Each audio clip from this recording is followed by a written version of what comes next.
Straight out of Ronkonkoma comes Long Island's #1 wrestling broadcast, Monte and the Pharaoh. And with me, as always, to my right is... Wait, you're not Jimmy Pharaoh. I'm not? Who am I? I got Phil DeCesare. Wait, I'm not Monte. Why would we call this Monte and the Pharaoh at this point? We're going to just have to live off their name for a while. No, we're hardly established, but we do thank them very much for allowing us to do this. Giving us the keys to the car, Bruce. All right, and if you don't know who this guy to my right is, this is Phil DeCesare, Mr. President, the president of Thursday nights. Woo! Welcome all. And if you don't know who I am, this is Bruce. I'm ESO, one of the co-hosts of the 30 on Thursday nights. And the creator of this shirt, I think. Yeah, I did that too. Pretty sweet, man. So, yeah, if you don't know who we are, we do a couple of other things on the channel, and Mike asked us to fill in tonight, and we get the honor of interviewing two wrestling legends. We have on the couch tonight, we have Pat Tanaka and Paul Diamond. Bad Company, also known as the Orient Express. Wow. Hey, guys. How's it going? How's it going, guys? Great to Awesome. be here. What an Great honor, to be man. here. And what a day, huh? You guys are feeling it. You were there early, too. We were there early, and so many people to see, just so much activity going on, just a lot of time there. So we thank you for making it to the couch tonight. No problem. And actually, the long day started for us yesterday. But anyways, we Did had it really? another thing. Yeah. So we had another. So you had 2 in a row then? Yes, 2 in a row and going for 3. Awesome, tomorrow man. morning. You guys are warriors. Absolutely. As always. Yeah. And before we get started, we have to thank the band who sings the song to the Monte and the Pharaoh show, Wisteria Hall. Wisteria Hall is made up of our own Jimmy Pharaoh and his partner, Bart Griggs. Bart, man. They sing some amazing songs that I can't remember off the top of my head because I don't have a script in front of me. But trust me, they are amazing. You can find them on YouTube and download them there. And you can also find them on Spotify and all the streaming services. And while you're at it, you might as well try and find the Monte and the Pharaoh show. They're available every Thursday night live on YouTube, Twitch, and Facebook. They are also on the Intuitive app. If you don't know what that is, you have to check it out. There's all kinds of documentaries, TV shows, comedies. You name it, it's on there, and it features on Thursday nights Long Island's #1 broadcast, Monte and the Pharaoh. And we spell intuitive, Bruce. I-N, number 2. Thank you for the graphics. I-T-I-V-E. Intuitive. Awesome. Say it, spell it, say it. So, yeah, if you didn't know, today we had an awesome day. We were down in Long Island for an event called The Big Event, and we got to see some amazing people. Phil, did you have some fun today? It was a fantastic time, man. Awesome. Well, what was the highlight for you? Wow. I was amazed at the lines. I was just amazed at all the people there. It was so weird to see people like Tully Blanchard walk by us. You know, Well, standing right by us. and then have Magnum TA come to the studio today. You know, and we've got Bad Company as I remember them. I certainly remember them as Orient Express, but these guys came in at a time really when tag teams were flourishing. Yeah, and, that was the hottest time. Yeah, and you guys both have unique starts, both athletic starts. Paul, you actually were a soccer player, right, before all of this. Is that true? Yes, very true. I was good one. actually grew up in well, country doesn't exist anymore. It was Yugoslavia. Yeah. I am actually Croatian. Fantastic. So there is Croatia these days. But yeah, so I grew up. I saw, over there, soccer is everything, man. That's Yeah. the only thing we had. Back then, it's just the only thing I knew, basically. And my father had played soccer, so it's something that I wanted to do real bad. So moved to Canada at 14 and finished high school, and then got a college scholarship. You went to school in and, Virginia. Yes, Old Dominion. Old Dominion. That's where our 2 guests ago, Magnum TA was an Old Dominion guy. Oh man, I think he did was. not know I think that. he's. He might be either 2 years before or after you, but he was down there on a. Okay. I think a wrestling scholarship. Okay, yeah, So, yeah, for sure. So what a small world, okay? Right. 2 of The our likelihood guests of here that, right, yeah. went to the same university, all athletic scholarships and that sort of thing. Yeah, and within a few years sitting of on each this couch too, within like 2 years of each other. Yeah. And you went on, of course, to play soccer in Canada. No, yeah. Well, actually, the first year. So Well, in Florida, after, right? After Old Dominion, after my sophomore Yeah. season, I never went to college to actually, unfortunately, get an education. Sorry, mom and dad, but it was to play soccer, and I got an opportunity to play professionally. Back in the day, there was the North American Soccer League. Yes, NASL, yeah. Right? And so there was an expansion team, the Calgary Boomers. So yes, it was Canada. Okay. And I got drafted in 1980. Yeah. Woohoo! 6th pick overall in the first round of the 1980 North American Soccer League draft. That's incredible, man. With a signing bonus of a whopping $1,500. Hey, man. Back then you could buy a Hyundai with that, or maybe a VCR. Remember VCRs used to be that Yeah, they expensive. were. Right. Remember? Yeah. Wow, it's crazy. But yeah, so I spent a year in Canada. The team wound up folding after one season. Wow. And then they have a dispersal draft, so other teams have a chance to pick you up. And I wound up in Tampa with the Tampa Bay Rowdies for the following 3-4 seasons. Until Fantastic. then, the league folded, and Yeah. And you were a goalkeeper, right? I was. Fantastic, yeah. Yeah. My father was a goalkeeper. I was a goalkeeper. You have a kid My who plays. son, which is now he's an assistant soccer coach at a college in Williamsburg, was a goalkeeper as well. So. Wow. Could you Well, imagine I'm if soccer family. were as big then as it is now? I mean, Oh yeah. And did a headbutt figure in your repertoire? Did you use that because you were headbutting soccer balls? You No, probably, as goalkeepers don't use their heads. Use they their don't, hands. do they? Okay. No headers there, then. No headers. Oh, No, good. absolutely good. not. Yeah. Yeah. And Pat, of course, you made the jump right to wrestling from the start. And you, of course, come from a very famous wrestling lineage. Your dad was such a pivotal figure in Florida for many years. Am I saying his name right? Duke Kiamuka. Kiamuka, yeah. Yeah. Absolutely. Yeah, he was a major player in Florida, not just as a wrestler, but I think also working with Eddie Graham, wasn't he, at one Right. point? They were partners. Yeah, they were partners. And I think there was a name Cowboy Luttrell, I remember, as Yes, well, Cowboy part of Luttrell. it. I remember reading. Yeah, they were the major brains, I think, in the organization. You were trained by your dad, and you were also trained by someone else who's had a hand in training some Hiro wrestlers. Matsuda. Yeah.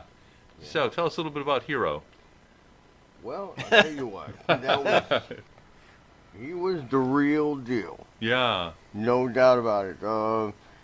I mean, between him training Hulk Hogan Sure. and Brian Blair, all these greats that were before him, Paul Orndorff, Yeah. I mean, you know, 70s class. Yeah. Quite a he's guy. the one that taught you what respect was. You Did know, he? Of anything. Yeah. He would break you quickly. Yeah. And by Like- break, Pat, you don't just mean figuratively break. No. You Gotcha. mean, He would go ahead and break your leg if you weren't behaving right. sure. Just to teach you what really respect is. Yeah. If you didn't have it, he was going to hurt you. Sure. You know, and you know, he had broken Hulk's leg. Yeah. And I didn't understand that a lot because Hulk wasn't he wasn't disrespectful in any manner at the time. Sure. I think because he was so big, I think they were trying to show everybody what it was to be a real shooter. Absolutely, and You maybe know. try to dissuade these bigger guys who think they can just come in off the street and, Right. and jump into it. It was a you whole know. different era than it is now. I mean, back then it was kayfabe. Yeah, Now, you know, everybody talks about spots. And yeah, fans talk about spots. We're yeah, like, what? yeah. They're Yeah, a little, yeah. Does it bother you, like us smart fans out there? Does it bother you that wrestling's transitioned to this type of environment? To me, yeah, it really does. And I'll tell you why. It's because when we started this a long time ago, we even talked carting just to get around people, right? Yeah, Now people talk carting to us. Christ, what the, you know? But it was different, you know. I mean, we were there, and they would fine us or fire us for talking to, you know, our opponents, right? sure. If we were working with you, Yeah, you stay away from us, right? sure. And No don't talk interactions to at us. all. You guys had separate dressing rooms. and Absolutely. yeah. You left probably separate entrances, Right. come in and out. And I And- was a referee Yeah, you got your start. Yeah, in right? the strikes, And sure. in fact, Magnum TA, Yeah, we all were like together at the time. Sure. We every day traveled together. yeah. And I tell you what, I mean, that guy was going to be the biggest star ever. You saw that from the beginning, then, didn't Oh you? God, Yeah. man! I mean, his looks, the way he worked, everything. A natural charisma, I think, about him Absolutely. too. Yeah. And I guess it just some things happen for a reason. I mean, Yeah. and I don't know why, but I always thought he was going to be, like my boss someday. Sure. Yeah. But he always took care of me. And I haven't seen or talked to him since then. And You didn't get a chance to cross paths today at all, huh? I did today for the Yeah. first time. It was amazing. I was all teared up. Of course. Trying to stay away from, being all, mushy, Yeah, no, man, Yeah. it's good. Yeah, no, I mean, it's just evoking a lot of old memories, Wow. And I mean, you God, both are survivors, okay? Anyone in this business, and you guys, if we look at teams from the '80s, Jeez. just to have a team who's still intact is an amazing thing right now. We've lost whole teams over the course of the generations, or at least one member of each team. So. Right. And it's amazing. It's amazing I'm here or Paul's here. Yeah. Truly amazing. Woo. Yeah. Truly amazing. God, I mean, what's really amazing is the team that was here before us too. They, I mean, Yeah. that they we're were saying all. the very same thing, yes. Wow. Yeah. I mean, While we're on that, on those type of subjects, Paul, we got in a little bit of a discussion on that. I mean, what do you guys think about, especially nowadays it seems to be cleaned it up, but kind of the darker side of pro wrestling and all the young deaths and the issues with like the painkillers, the drugs, the somas, and how did that affect you guys coming through? well, I missed the fuck out of that. No, honestly, man. I mean, it really. To me, Paul will tell you, man. I mean, I had to go away for a long time to get away from it. I Yeah. mean, they put me in a place where they threw away the key for a year, and Sure. made sure, because Yeah. I told them, if you let me out, I'll tell you what's going to happen. Yeah. I explained to them, and so they did. They put me away for a year. Unfortunately or fortunately, I guess, both of us, I spent 6 months in a rehab facility back in 2019 after nearly 30 years of use and abuse. Sure. And it started with injuries. Yeah. Back then we were probably working 22 to 25 days a month. Yeah. Nobody cared how hurt you are if you were hurt. And you didn't want to miss a day because if you did, they put somebody else in your spot and pretty soon you'd be out of a job. Yeah. And, so that one thing led to another and you all of a sudden wind up in a place where you don't want to be and can't handle. So there's Sure. only, eventually, at least for me, I arrived at a place where, and both of us realized that we needed help. Yeah. Because a lot of the people that we've known and you guys just mentioned Yeah. are no longer here because they never got to that place. Right. Yeah. Never got a chance to get. I mean, for Paul, it was a different story. He was injured, had, it's on the scripts and stuff like that. For me, just all out, balls out, I was just fucking wanted to party all the time.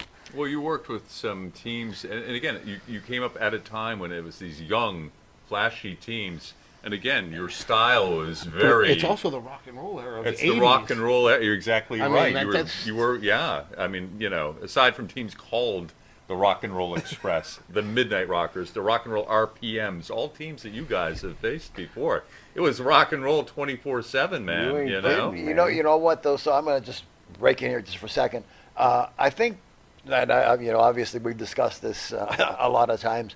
For Patrick, he was, how old were you? Like 15 or whatever. He was around guys that worked for his dad before he Yeah. got into the business. And what were you seeing, right? Oh, my God. The Terry Yeah. Funks and all those guys, man, were partying like crazy, and he was. So that's the only thing he knew. Yeah. So it had nothing to do with the other. Just the way he grew up and what he saw from the business was you partied your ass off. Yeah. and, Worked and hard, you know, played hard. Absolutely. Yeah. Well, you And- didn't really have a job if you didn't. Right. Yeah, I mean, in a way, I think if you're sober or straight edge, you're kind of an outcast. Maybe there's not a trust factor for sure. there, For back you then, know? yeah. Yeah.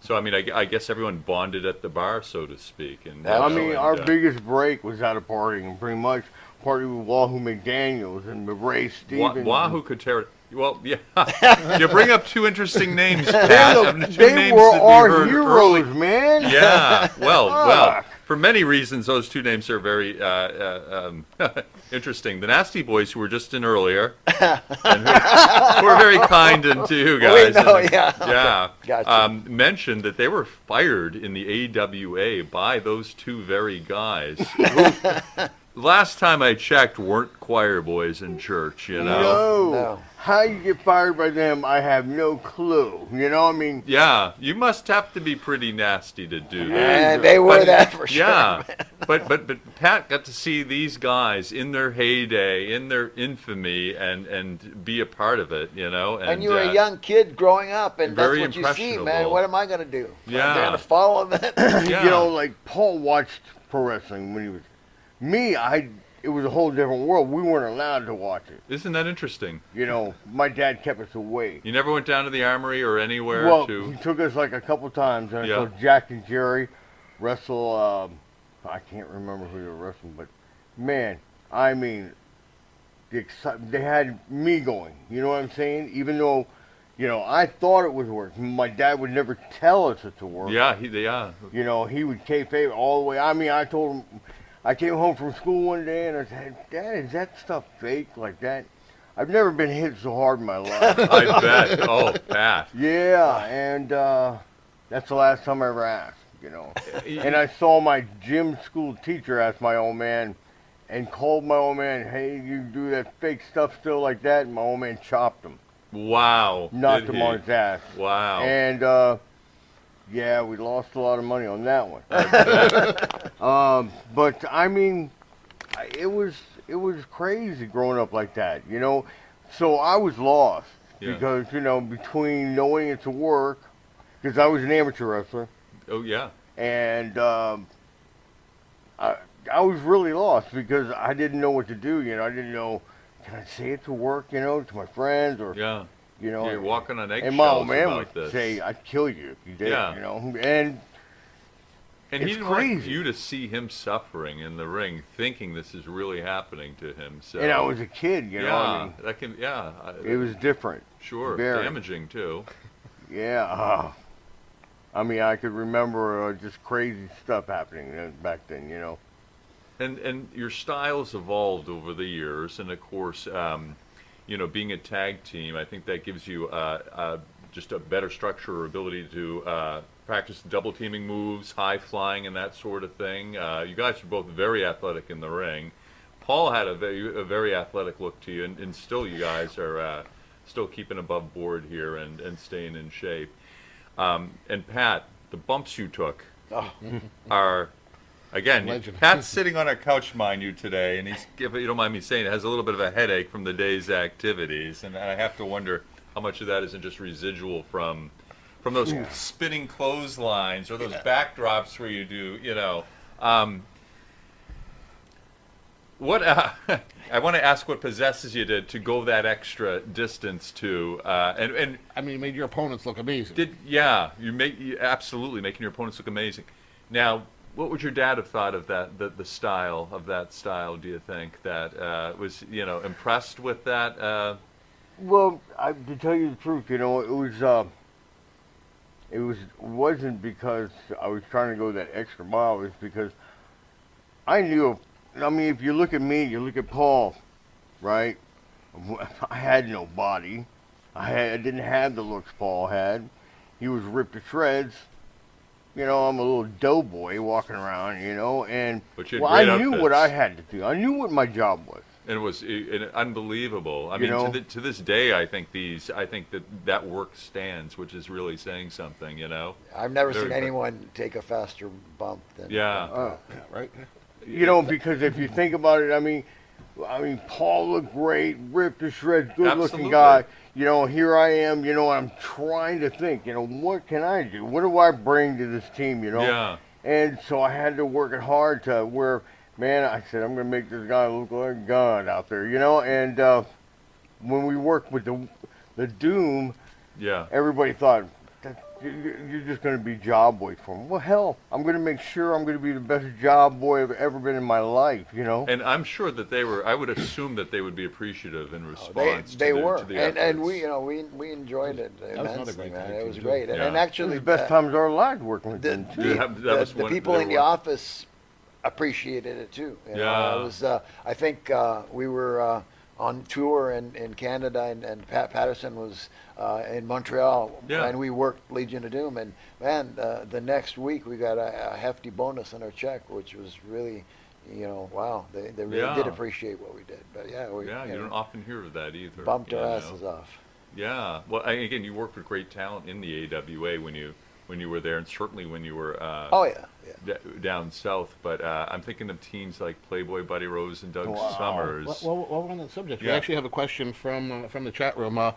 The First Lady of Wrestling. Maria. Yeah, Maria she Davis. she wanted to know who were some of the favorite tag team opponents of you guys.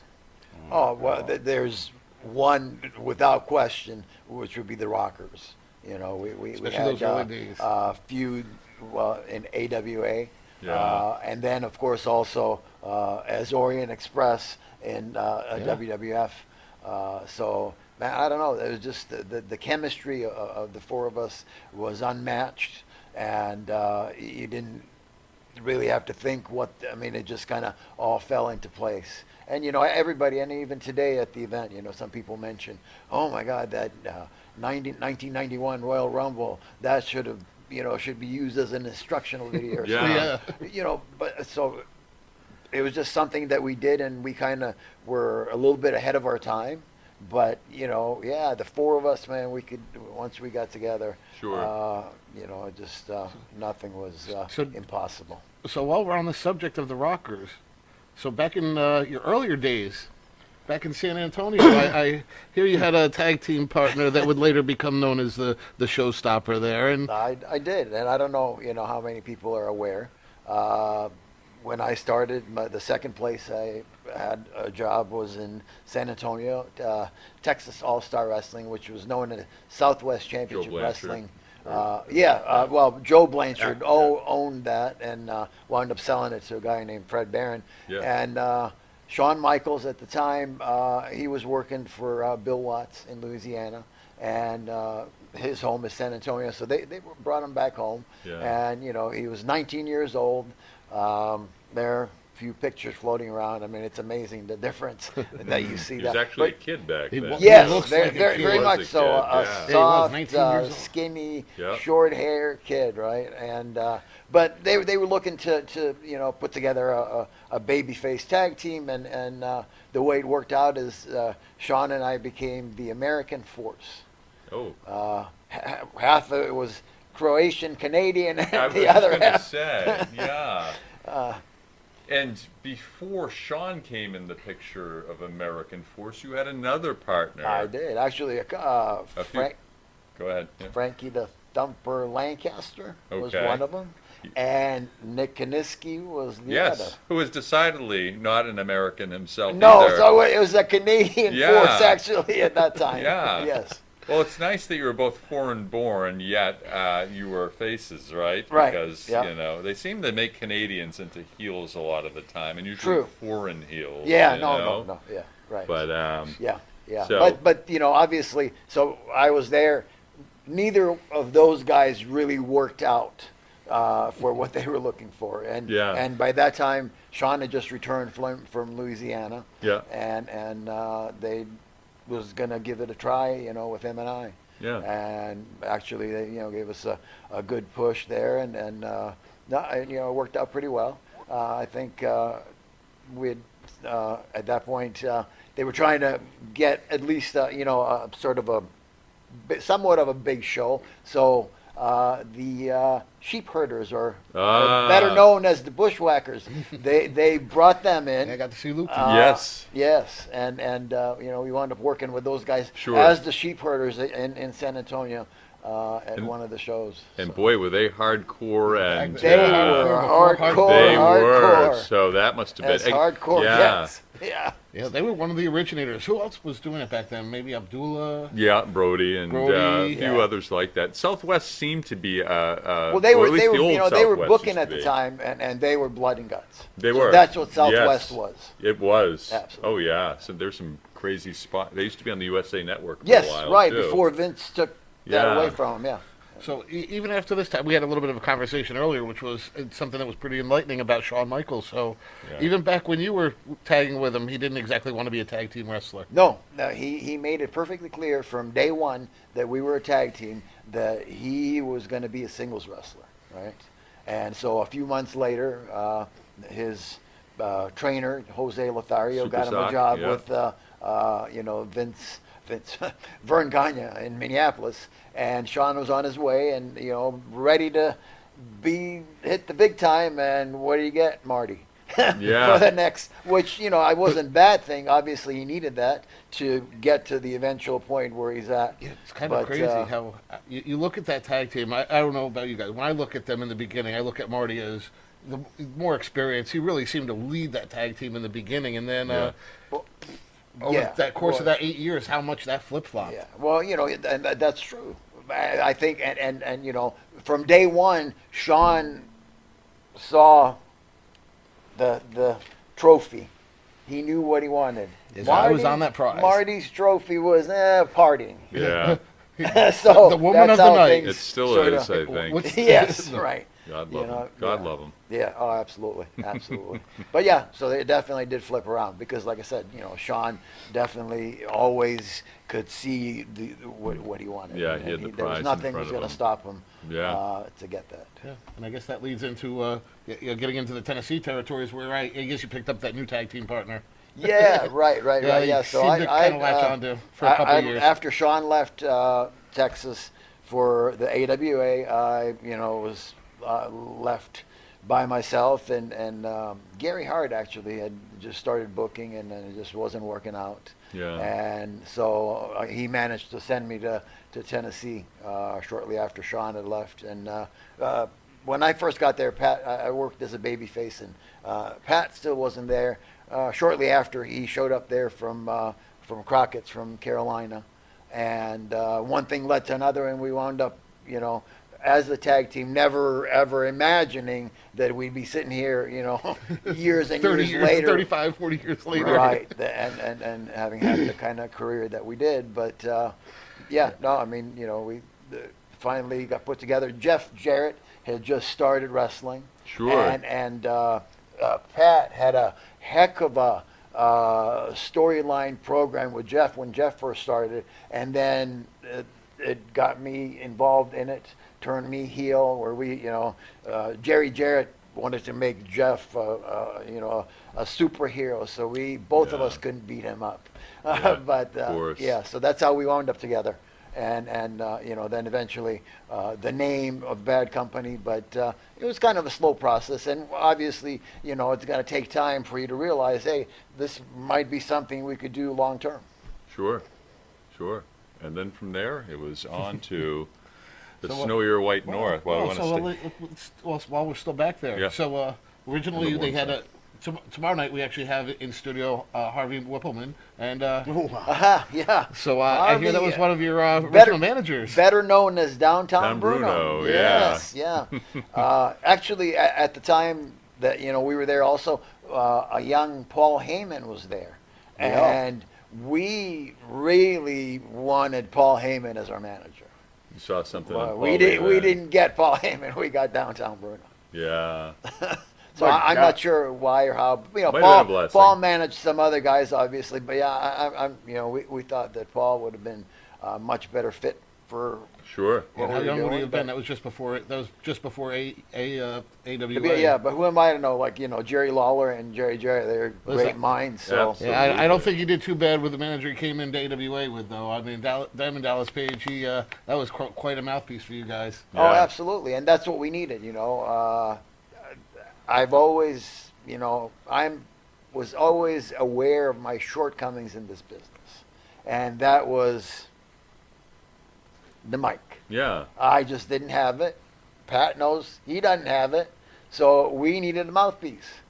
So luckily, Paige had sent in his whatever video to keep saying Vince Vern, Yeah. and they brought him in, and it really helped. A great mouthpiece, and plus there's another guy that had a vision, had great ideas right from the beginning, right? The way he dressed, and he brought the diamond dolls, and it was just made it such a bigger thing than what it really was, and that was awesome. I read the McFoley book, and I made reference to this maybe in another one of the broadcasts, but McFoley was talking to Abdul the Butcher. They were in a parking lot down south when they were both down in Atlanta. Paige walked by to get in his car, and Abby looked to Cactus and said, Paige is going to make it. And Cactus says, why? And Abby said, because he lives the gimmick. And he seemed to, and again, which is a blessing in many ways, but Right. for some it can be a tough deal to try to live up to too. But That's true. That's true. but he did pretty great for himself, and he's helped a lot of people along the way too. Right now he has, right, but Yeah. the way that he got into the business, and then just asking people, because so his finisher, right, the diamond cutter, Yeah. right? Well, God, he tried to figure out what is it that you needed to do to be successful. Yeah. Guess who he talked to? Jake Roberts. Of course, What's his finish? the DDT. What's the only thing he ever did? The DDT. Yeah. Yeah. So he came up with the diamond cutter, and That brings to mind just a good question. I love these spontaneous things. Both those moves were, again, we use the term finisher because it The end. finished everything. You hit with it, that's it, baby. It's Right. 1, 2, 3. yeah. Today's a different story, You seemingly. need about 10 of those, let's not and even still talk you're about this. kicking out. Well, we're gonna have to, Yeah, thoughts on this, on these infinite number of false finishes and people kicking out of the finishes and that sort of Well, thing. that's why now you need a gun. Right? Is it going to come to that? I don't know. You're right. I Pat. was waiting for that on Well, one of the you know, shows where they come out with the And shotgun. then it'll be and double shoot the barrel, guy. it'll be automatic, and then it's like, well, Yeah. Right, No, I mean- that's just insane. I mean, nothing, literally nothing means anything. right? Yeah. Right? And Yeah. for me, so when we started, right, you were selling a whole at times. And it didn't take 10 clotheslines to beat somebody. And now you can get hit with all this stuff, and you pop up, and what does it really all mean? That nothing. It's just an acrobatic exhibition. Yeah. it doesn't tell the story anymore. There's no more of that wearing down No, to get to that no, finisher, right, to get to that. right. There's no Well, no lead up. you No, know, nobody to holding be with a fair, headlock. when we were wrestling Yeah. and we were doing our things, Paul, I remember Ray Stevens and Wahoo going, guys, man, what's going to take to, beat you guys after that, Yeah. Because, we did the same thing. We did a lot more than we should have. And we Maybe did a- we're a little bit guilty for pushing the. Do you think so? Absolutely. No. Yeah, Because yeah, we were trying, because- what yeah. we were trying to do is It needed it though at that point. overcompensate. I we mean, were, yeah. were trying to be that next future. Right. Right. Always, right? Well, when And you're that's not what- 300 pounds, you have to, get a little, do a little more. True. I was 175 pounds soaking wet, man. That's I was amazing. Putting rocks into my pants so I That's get heavy. amazing, man. Wow. Right? So, Yeah. hey, do we have to go to? We have to go to a break soon, don't we? So, while we have a second, guys, let's cut out for a quick break, and Okay. we'll be right back. All right. Sounds good. How long? We,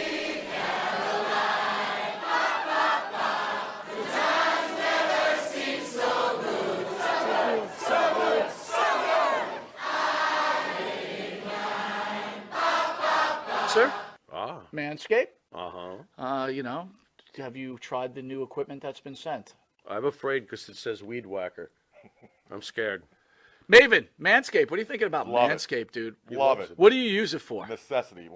What don't I use it for? Put it this way: the only hair I have on my entire body is these eyebrows. Yeah. That you see. These caterpillars racing to the middle of my nose. That's it. That is it. That's all I have, and that's all I want. That's the So big- Manscaped is a You- must. We were talking before the show. There's nothing worse than just hair. Yeah. Right? Hair on a woman, hair on a man. It's just bad. Absolutely. And it's the one thing that the older I get, it starts growing more in unwanted areas. Absolutely. I hate it. I'm going to ask you a question. Uh-oh. Just going to go out there. Oh boy. Go for it. You're doing a deed. Yes. Again, I don't want you to have to admit this because we, as men, we try not to admit this. But if you're going to Oh, go I do the know deed where- on a I woman, know where would you he's rather going. have her be hairless or a little hair, racing stripe, or Racing stripe. full retro bush? Well, Racing stripe. Retro Bush is out. Yes, thank you. Retro Bush is out. Yeah. I don't mind a small, well manicured landing strip. Every now and then, if it's completely, and I'm talking like baby's ass bald, then I start. Where is that pedophilia line? I don't want to Wow. wander into that. That's thought very of it like interesting. that. I never thought about that. You're a Wow. smart dude. Holy shit. So if the landing strip is clean enough for the plane to go in smoothly, you're cool with that. If the landing strip has, like I said, well manicured, Yeah, you can see both sides. It's not Like blinking lights on both sides of that I landing? just don't. I don't want. I don't want the shrubbery going off into unwanted areas on that as well. Gotcha. Oh, Yeah, look but- what you found. Ooh. I got to be all honest though. Hey, the older I get though, I don't think I can be as I found it! I found have it! you ever gone down there and she slowly brings down the underwear? Then What is retro? Just, Absolutely. You're like, whoa. Wow, Yeah, like, I'm like 46, it of pops course. out? Do you like walk out or what do you do? No, I muster through. I muster up the courage to get He's through. a trooper. He's a trooper. Gotta give him an A. Not all heroes wear capes. Yeah, There you go. I hear you. There you Listen, go. I couldn't Super say. Bush. I couldn't say it. Well, if you have the same beliefs as Maven does, Manscaped could help you. Absolutely. The weed whacker. Absolutely. What are you thinking? I'm thinking that I may have to, go in a room, close the door, and hang out with the weed whacker for a little while. Yeah, I think you're a retro guy, aren't you? I like 70s adult films, if that's what you're getting at. Yeah, there you go. Yeah, But holy with that, Ron we're going to take a Jeremy, quick Batman. commercial break, and we'll be Anyway. back with this wrestling icon, Maven. We will see you in a drop kick second. Drop kick. And welcome back to Long Island's #1 wrestling broadcast, Monte and the Pharaoh. Well, today it's Iso and Phil. ESO and the Philo.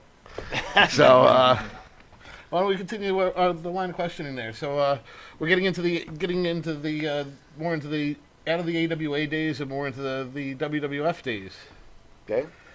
So, let's talk a little bit about that transition. How did that kind of come about? It seemed like a lot of people were transitioning over from the AWA at that point, especially Well- tag team wise. Yeah, the AWA was on its last legs, and actually it had been for probably a couple of years. I think when we moved up there, it already, most of the talent that they had, and they had everybody at one time, right? Including Hulk Hogan, Yeah. Bobby Heenan, Yeah. and Jesse DeBody, and Mean Gene Okerlund. Mean Gene, right? Yeah, Yeah. exactly. So everybody was gone. And so we were fortunate that we got an opportunity to go up there and take advantage of it, and still the Rockers were up there, so that sort of moved transitioned things over. along. Yeah, absolutely, for sure. So we stayed there for as long as we could, and it was coming to where there was really not much left. They weren't running. I mean, I don't know if you guys are aware, like AWA was one of the best territories. Oh, Oh, yeah, absolutely. absolutely. I mean, you could work 15, 16 days a month Yeah. and make a great living. And Absolutely. And This- summers were slow, too, Oh, weren't yeah, they? yeah, They didn't yeah, run much right. in the summer. You Right. could have a, yeah. But at this point where we were there, man, they did the TVs and one show here, a couple of shows there. I just wasn't, and I actually at that point, I thought maybe I was going to get out of the business. I had no Wow. idea, and Pat had left, and the original Orient Express Yeah. had not. There was Yeah. no Kato in that. Yeah, I remember Yeah. it was the So other guy. I was out of work. Pat Yeah. was working with Sato. Yeah. You're top, And then one day, out of the blue, I got a call from the office at WWF. And and you wrestled on obviously in a few incarnations under a mask, right? What do you mean? Did you wrestle under a mask at all? It was always Before that? Yeah. No. No. Okay. after he did too. After, I mean, but so they called me and just what are you doing? I went out, just working as Paul Diamond. Yeah. They wanted to have a look, and so when I started there, I really didn't have a full-time gig. And what I was seeing was I was kind of like a Barry, and Barry is a great worker, know, and yeah. I don't mean to, demean or, but He- that's the kind of He had a great position. role. He had What a I great saw, role, that's yeah. what it was going to be, right? Yeah. And then shortly, maybe I don't know, a few months, get another call when I was at home, and I guess Sato had, Sato had decided to either go back to Japan or I'm not really sure. And before that call, there was one time when I was on the card in Cape Girardeau, Missouri, and so were the Rockers. Yeah. And asked- somehow, I asked if so- Paul could be my partner that night. Yeah. right? Because I said, man, we worked with him before, had great matches. Can we try it, please? And Ben said okay. And I said, one more thing, can I take off my boots? You know what I was going to ask you, because you are barefoot right now. I drive barefooted. I love it. I have these special shoes that are toe shoes that are wonderful too. And You can ask Paul. I can't even walk in shoes. Seriously, man. I mean, I'm the Yeah. most clumsy person in the world with shoes on. and you you know? like your agility goes through the roof as soon as you are barefoot, right? And that night, Yeah. I mean, we had a heck of a match, and I think obviously that had something to do with when Sato left. Yeah. That they gave me a call and they said, yeah, come, You wanted guys to had be great part chemistry. of Orient Express, and I Yeah. went out there and they put the mask on and Yep. but we so yeah. Now that was kind of shoes, boots off, and mask on. That's yeah. right. masks Yeah. on, Now feet you off. obviously like the boots and the shoes off. I and, never understood why they made you wear boots. You couldn't. Yeah, they made me wear boots because of the outfits we had. Oh yeah. And I That's hated right. that too. Yeah, so we changed. So the outfits they had originally were just like the spandex tights. Yeah. And as soon as I was a part of it, we went to the judo pants and the gi and. Which was the belts. quite the takeoff from the old like tiger stripes and blue outfits, matching outfits like you by had. that, in- Orient Express. you know, and I know, but yeah. Did you have a preference? Yes, Bad Company for sure. Yeah. Did you know Bad Company, obviously the name of you, Yes. obviously a song Yes. by an artist named Bad Company Yes. off of an album named That was Bad our Company. ring music. Yeah, I know. It's amazing. Right. The group, the album, the song. song, the all It was Bad my team. favorite Company. song All, yeah, since I was a kid. right on. Just And I said, someday. Our Bad Company was B-A Double D, baby. And that's a great intro, too. That was, oh my goodness. Yeah. It's a great song. So, Paul, later on in your career, it kind of circled around, and you got to work with Shawn Michaels again later on in the '90s. Yeah. So can you talk a little bit about that in the? I will. So I had went back to Tennessee back in 1997, and just working there, some independent stuff. And this is when Shawn lost his.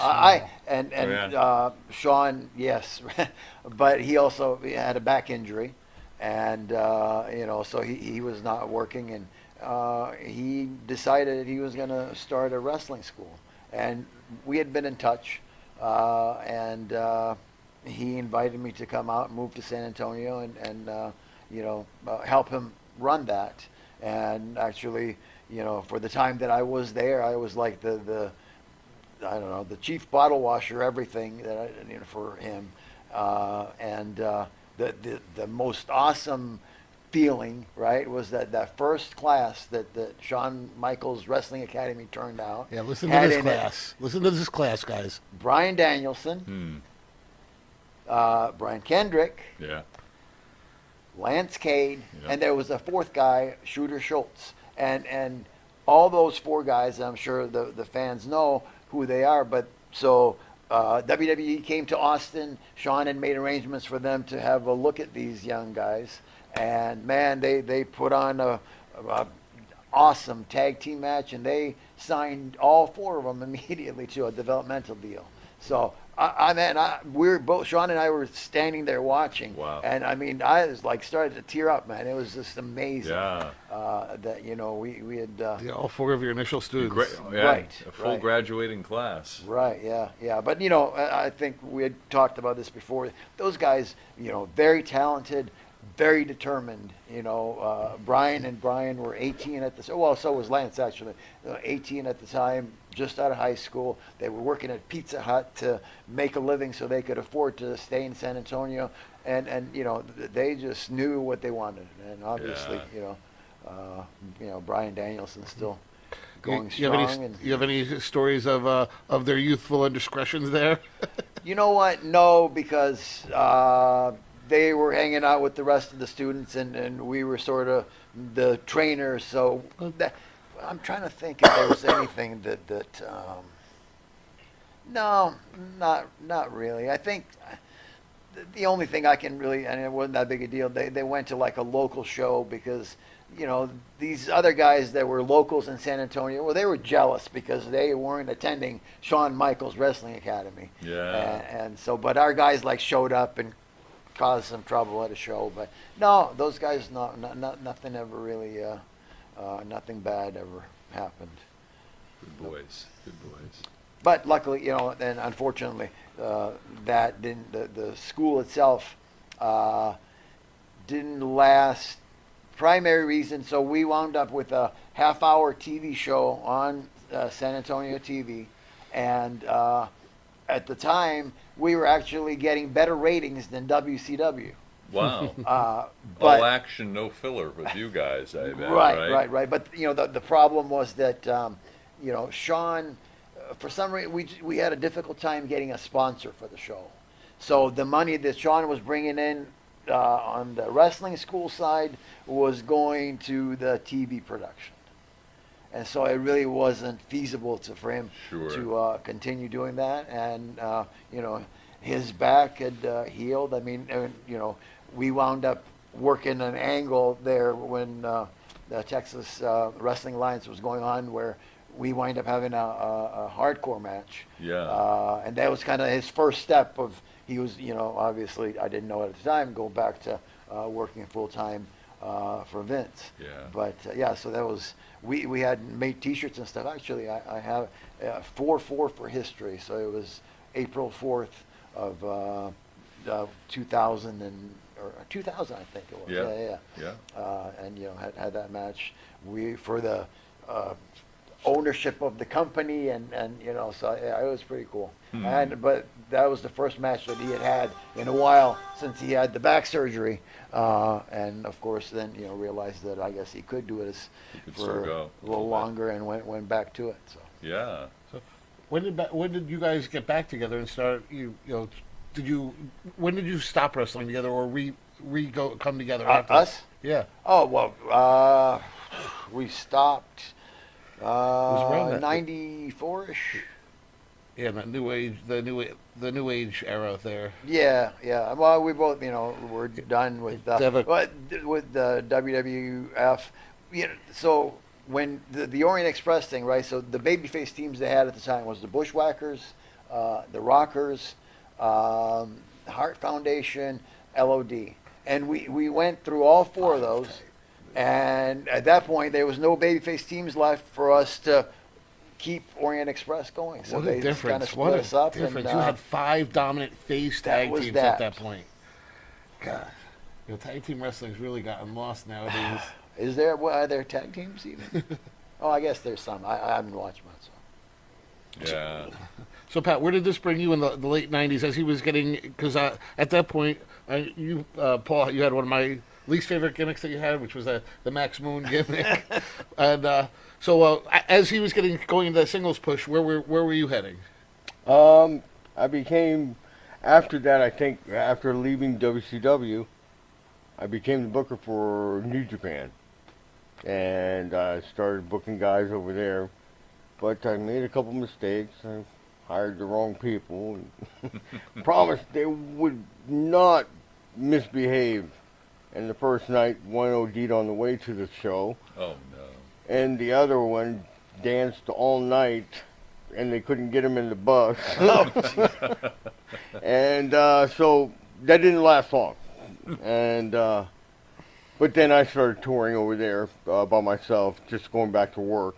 And then after that, I think I was put away for a while in a drug rehab, I guess, for Yeah. quite a while. And you know, I don't know. After that, I wrestled here and there. You know, and while we were off air, you mentioned a little bit about your time in a fledgling Eastern Championship Wrestling. Oh wow! And which evolved into something else entirely. But you guys, once again, I think a younger Paul Heyman was lurking around too. And tell us a little bit about that time down there in Philly, if you would. Man, come on. No, but no, you know, it was good. It was ECW just getting started, Yeah. right? So the turnout as far as the fans wasn't anything like what it had eventually turned out to be. But Paul was very creative guy and trying to do things that, you know, you wouldn't imagine anybody would try. So we were working a program with Public Enemy, Yeah. and it got to a point where he thought of this match where one of each team would be having a singles match in the ring. The other two guys would be chained in a cage, Right. and there was an explosive there, and whoever won would get to unchain his partner. They had 10 minutes to do it, Yeah. and the other guy would be Be chained. blown up. I guess I'm not really sure. So Only in Philadelphia, you know, or, right, or right. maybe Well, in Japan. not but- even in Philadelphia. Yeah, Come okay. to find out, because when we got to the show, you know, Paul informed us that he wasn't able to get a permit to the explosion. I'm sure you were terribly upset with that, Paul. Horribly. Yeah. But so I was the guy that you know was supposed to be chained in the cage. Now this was the worst thing I've ever experienced in my wrestling career. So he had one side of the cage, just the, you know, the wire, right, and Yep. I wasn't even chained. Right. Since he wasn't able to do an actual explosive, he decided to use a audio recording of an Okay. explosion There you and, go. and a smoke machine. So when it came time for things to explode, the smoke was going to go up, and the people would. They were so stupid they wouldn't realize that there was an audio recording of an actual explosion. Oh, And my then, you know, Lord. I had to like How'd you sell walk that? out of. Oh my God, man! That We was- didn't. No, that was so flippin' embarrassing. Walk out with your heads low. Like I said, yeah. But so yeah.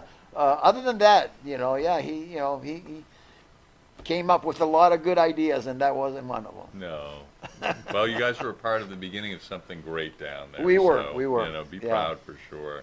I went back by myself back in '97. It was 97. So it was right after, yes, till '99. That's when I Okay. went to San Antonio to work for Sean. But yeah, So you did at that some time time, with Paul in '97. yeah. They were kicking it. You know. Yeah. They were, yeah. Were you in a particular area? Did you work with them? Just say like around Pennsylvania, No, New they York, or did you he tour brought in New me. No, England? yeah, I toured with them. Okay. Yeah. That's awesome. Brought me in, yeah. So it wasn't ever a really big part of anything, but Right. you know, at least it was a job. Absolutely. Yeah. And a fun job. What a cast of characters Oh there, man, too. it was crazy. Yeah. It was crazy. Yeah, for sure. Well, getting towards the end, we got time for a few more questions, Phil. Really? We're Wow. cruising by, huh? So, Damn. but what do you got here? Well, let me take a peek. And we always, well, we try always to look and see what our people in the chat are saying. So Okay. Yeah, we have Loose Cannon talking about the 1991 Royal Rumble match with the Rockers. It's one of the best matches the WWF had up until that point. Well, thank you very much, Loose Cannon. Yeah. Wow, Yeah, that's appreciated. Moose is a big fan. Yeah, Wonderful fan. Yeah, Pat did a flying turnaround chop that looked so awesome. appreciate that.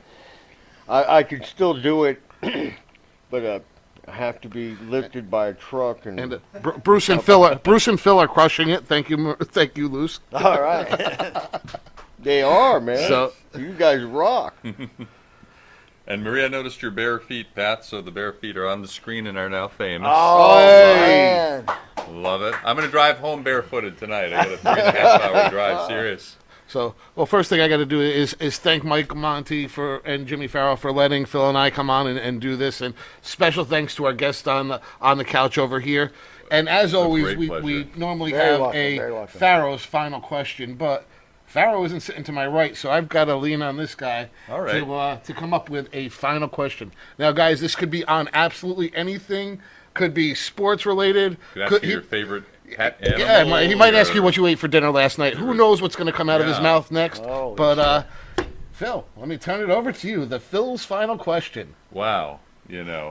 It's got to be something deep and esoteric here. It's one of the questions. It could be a big answer.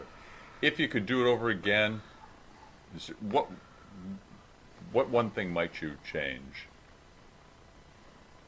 That's a big question, I know. The drugs? Well, that's a very good answer. I would have got I'll better second ones. that. Or cheaper, right? Maybe. Right, either way. Yeah.